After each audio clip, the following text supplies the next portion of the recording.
Kenya, 2024. The nation was in turmoil. People struggled with a high cost of living. Jobs were scarce. The government seemed out of touch. Then came the Finance Bill 2024. This controversial bill, introduced on June 18, 2024, proposed new taxes. Kenyans saw it as a burden, a sign of government indifference to their plight. Protests erupted across the country. Young people, using social media to organize, took to the streets. They demanded economic relief. They called for the finance bill to be scrapped. The government responded with force. A large protest on June 25, 2024 was met with police brutality. Images of violence circulated online, further fueling anger and discontent. The finance bill was eventually withdrawn on June 26, 2024, but the damage was done. The protests had exposed deep-seated grievances. They had also revealed a government seemingly more interested in silencing dissent than addressing the concerns of its citizens. This marked a turning point. A climate of fear began to grip the nation. The disappearances started soon after. The abductions began in the wake of the finance bill protests. They targeted those who dared to criticize the government, particularly young activists. At first, there were whispers, rumors of people vanishing. Then the numbers became impossible to ignore. Human Rights Watch reports over 132 abductions since June 2024. CNN, a more conservative source, places the number at 82. These were not random acts of violence. The abductions followed a pattern. Victims were often vocal critics of the government. They were activists, journalists, or ordinary citizens who had dared to speak out. They disappeared from the streets, their homes, or even police custody. Their families were left with no answers, living a nightmare of uncertainty and fear. The government's initial response was chilling. President Ruto and his administration denied the abductions. They dismissed reports as fake news and propaganda spread by their opponents. This denial, however, became increasingly untenable as evidence mounted and international pressure grew. President Ruto eventually promised to investigate the disappearances and bring the perpetrators to justice. However, these promises rang hollow in the face of continued inaction and a lack of concrete results.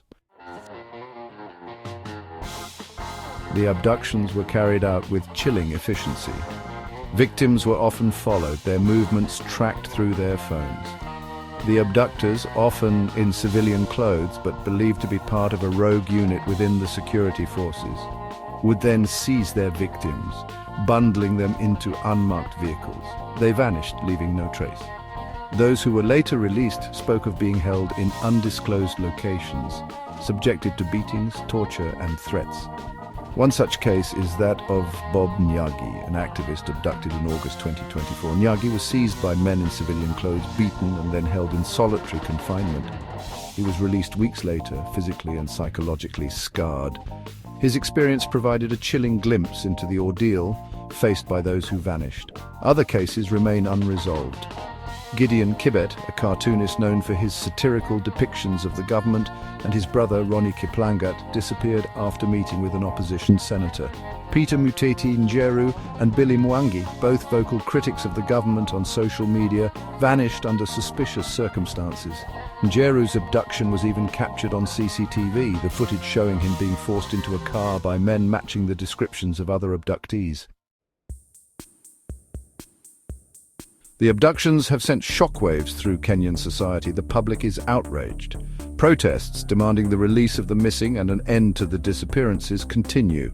Civil society groups have condemned the abductions, calling for an independent investigation. The Law Society of Kenya has filed legal actions demanding the police produce the missing persons. Yet despite the outcry, justice remains elusive.